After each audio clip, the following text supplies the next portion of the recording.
Oke, salam jumpa kembali untuk para mahasiswa yang telah mendengarkan di sini.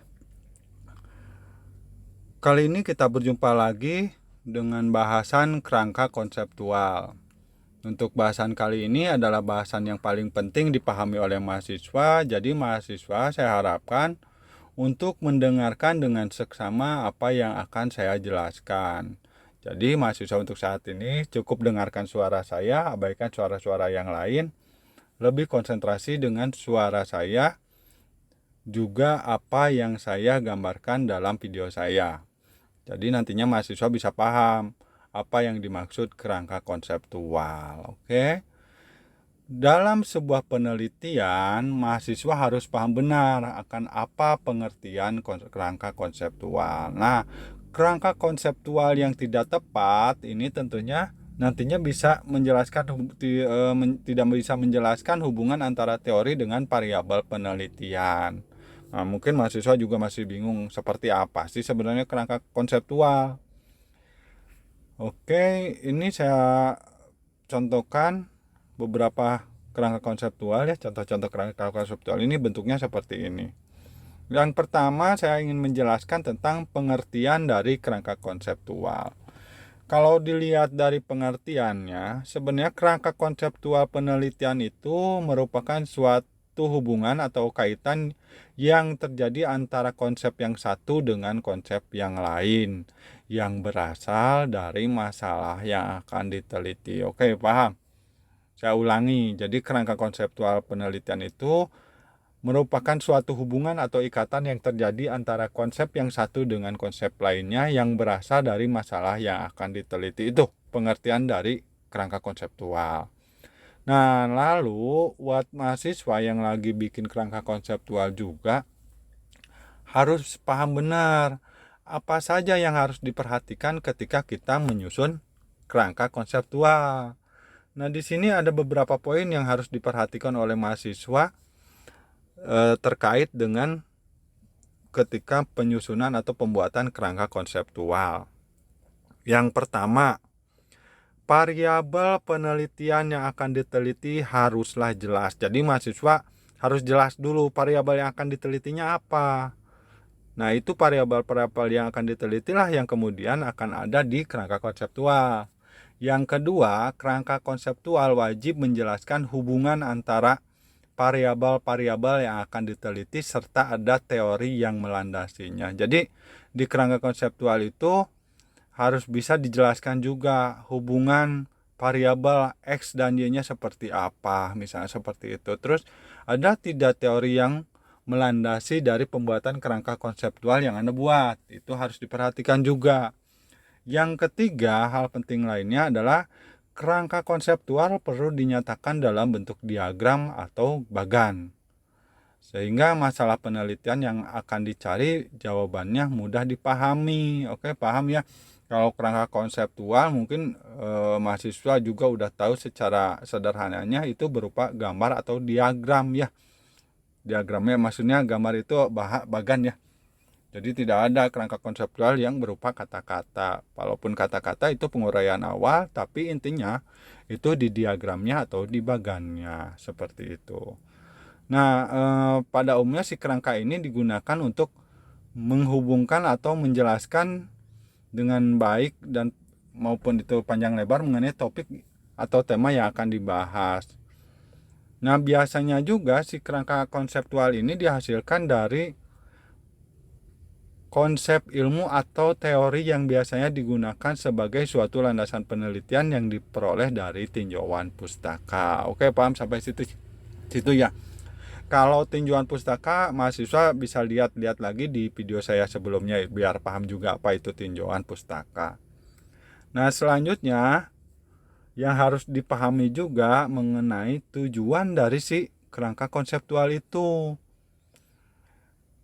Apa sih tujuan dari kerangka konseptual itu sendiri? Nah, tujuan dari pembuatan kerangka konseptual itu sendiri adalah memberikan petunjuk kepada peneliti terutama dalam hal menentukan rumusan masalah. Nah, nanti penentuan rumusan masalah itu dikaitkan dengan kerangka konseptual. Jadi antara kerangka konseptual sama rumusan masalah ya harus sama. Misal contoh gini.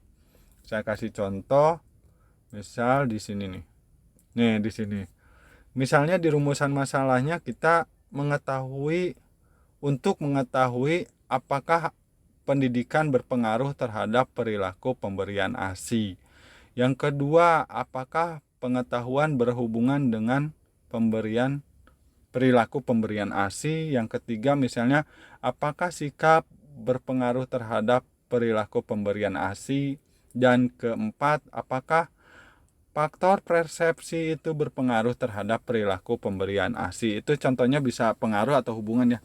Nah, mahasiswa bisa lihat dari kata misalnya, apakah ada hubungan antara pendidikan dengan perilaku pemberian ASI. Di situ kan ada tanda panahnya, itu menjelaskan hubungan seperti itu. Jadi disarankan untuk membuat kerangka konseptual itu harus sesuai pula dengan rumusan masalah. Oke? Bisa dipahami ya seperti itu ya. Nah, selanjutnya kerangka konseptual yang kita buat ya itu harus dihasilkan dari sebuah hasil sintesis dari proses berpikir baik secara induktif maupun deduktif. Nah, ini bagian yang penting juga. Nah, selanjutnya si kerangka konsep yang kita buat itu haruslah dipilih dengan tepat sehingga diperlukan suatu landasan. Tadi saya bilang kalau kerangka konseptual juga itu didasari oleh teori ya, jadi harus dilandasi dengan teori. Oke, paham. Jadi teorinya seperti apa, itu kerangka konseptualnya dibuat seperti apa. Jadi sepadan. Ada yang kesamaan seperti itu. Oke. Yang selanjutnya untuk masalah berpikir induktif deduktif seperti itu, yang pertama, maksud berpikir secara induktif itu adalah konsep analisis teori premis yang memiliki hubungan dengan masalah penelitian. Itu bagian-bagian dari kerangka konseptual. Nah, ini itu sebenarnya landasan-landasan yang harus dimiliki ketika kita membuat kerangka konseptual. Landasan pertama yaitu berpikir secara induktif, konsep analisis teori, premis yang memiliki hubungan dengan masalah yang diteliti. Nah, karena itulah para peneliti harus membuat suatu analisis dengan hati-hati dan kritis. Nah, kemudian dari analisis tersebut ditelaah secara kepustakaan yang memiliki hubungan dengan subjek penelitian yang dilakukan dengan cermat. Hal inilah yang dilakukan sebelum merumuskan hipotesis. Jadi hipotesis itu didapatkan setelah kita mendapatkan atau membuat kerangka konseptual. Yang kedua, landasannya harus bersifat induktif. Maksudnya bahwa kerangka konseptual ini merupakan penelusuran dari penelitian dari orang lain yang telah mendahului namun berkaitan dengan masalah serta tujuan dari penelitian. Jadi tadi kerangka konseptual juga harus dilandasi oleh penelitian sebelumnya. Jadi dengan kata lain, kalau saya gabungkan dengan kata sebelumnya, si kerangka konseptual itu harus berlandaskan teori juga penelitian sebelumnya. Yang selanjutnya, landasan ketiga adalah dengan merumuskan masalah serta menentukan tujuan masalah penelitian dengan menggunakan dasar sintesis dari analisis landasan yang pertama tadi sama yang kedua dengan menggunakan cara berpikir yang kreatif dan inovatif. Itu. Nah, ini tadi contoh yang tadi ya. Semoga mahasiswa jadi paham dikasih contoh seperti ini. Ini tadi saya jelaskan bahwa si kerangka konseptual itu harus berkaitan juga dengan rumusan masalah kita. Ya. Kalau nggak paham nanti bisa nanya lagi lah. Terus yang selanjutnya, asas-asas yang harus digunakan atau asas-asas yang digunakan dalam pembuatan kerangka konseptual. Nah, dalam pembuatan kerangka konseptual terdapat asas-asas yang harus digunakan. Nah, di antaranya asas tersebut pertama adalah asas yang digunakan untuk pendidikan sarjana. Nah, di pendidikan sarjana, jenis kerangka konsep ini biasanya kerap ditemukan dalam penelitian yang gelar sarjana ya, di mana variabel yang digunakan ditujukan untuk membentuk kerangka konsep yang telah disesuaikan dengan variabel yang relevan dengan masalah yang akan diteliti. Jadi di sini para mahasiswa harus bisa mencocokkan antara teori, konsep dengan kenyataan suatu permasalahan yang ada di lapangan. Nah, dengan cara seperti itulah sebenarnya kerangka konsep ini bisa berfungsi semestinya. Jadi Anda harus perhatikan juga kecocokan antara teori, konsep, dan kenyataan di lapangan ya. Yang kedua, asas yang kedua digunakan untuk pendidikan magister. Nah, dalam pendidikan magister, konsep yang digunakan biasanya lebih dari satu konsep.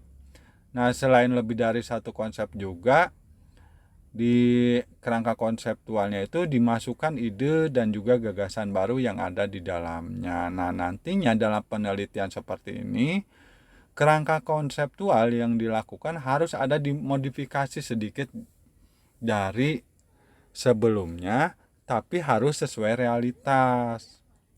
Jadi, misalnya kalau di tesis atau di pendidikan magister itu biasanya kerangka konseptual itu juga harus disesuaikan dengan penelitian sebelumnya, tapi memiliki perbedaan. Itu harus ada perbedaannya, tapi perbedaan tersebut harus benar-benar real, itu kejadian. Jangan ada variabel baru tapi kok jauh dari kenyataannya, atau variabel yang mengada-ngada, itu tidak boleh juga. Nah, selanjutnya asas yang digunakan untuk pendidikan doktor. Nah, kalau di pendidikan doktor, konsep yang digunakan harus dimodifikasi. Nah, maksudnya Anda mahasiswa harus mampu memiliki ide dan juga gagasan yang lebih inovatif dalam mengembangkan konsepnya. Jadi, diinovatifkan, kenapa harus inovatif? Karena kalau di asas ketiga ini nantinya hasil penelitiannya harus menghasilkan suatu pengetahuan yang baru. Itu. Nah, terus cara membuat kerangka konseptual itu sendiri seperti apa? Ada beberapa cara yang harus diperhatikan dalam membuat kerangka konseptual. Pertama, menyeleksi dan mengidentifikasi konsep melalui logika yang berpikir, kemudian mencoba menjelaskan berdasarkan masalah yang diteliti. Itu aspek yang pertama. Aspek yang kedua, mengembangkan suatu pernyataan yang saling berhubungan.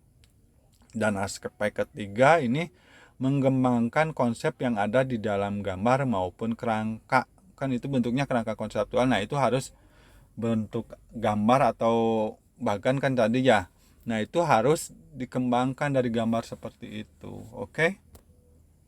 Nah, dengan adanya kerangka konsep ini nantinya si mahasiswa itu akan lebih mudah dalam mengetahui hasil penelitian yang diharapkan. Jadi gitu loh, kalau kerangka konseptual itu. Jadi bisa mahasiswa juga bisa lebih mudah memahami tentang tujuan dari penelitian atau hasil dari penelitian kita seperti apa. Ya, mungkin itu yang bisa saya sampaikan di pertemuan kali ini. Silakan mahasiswa kalau ada pertanyaan silahkan ditanyakan ke saya. Oh ya, jangan lupa juga kalau misalnya Anda merasa penting video-video seperti ini, silahkan like, komen, share atau dan subscribe-nya ke channel ini. Itu bisa dilakukan atau atas pertimbangan Anda sih sebenarnya. Kami tidak memaksakan hal seperti itu. Tapi demi kemajuan silahkan aja. Oke, tetap semangat. Dan selalu ingat pesan saya ketika membahas sesuatu, tetap konsentrasi pada apa yang dibahas. Jangan mengalihkan pikiran ke yang lain, ya. Jadi ketika mendengarkan video-video saya harapkan mahasiswa tetap konsentrasi dengan apa yang saya bahas. Jadi abaikan suara yang lain, dengarkan suara saya. Oke. Sekian, terima kasih. Salam berjuang untuk para mahasiswa. Salam semangat dan salam sukses.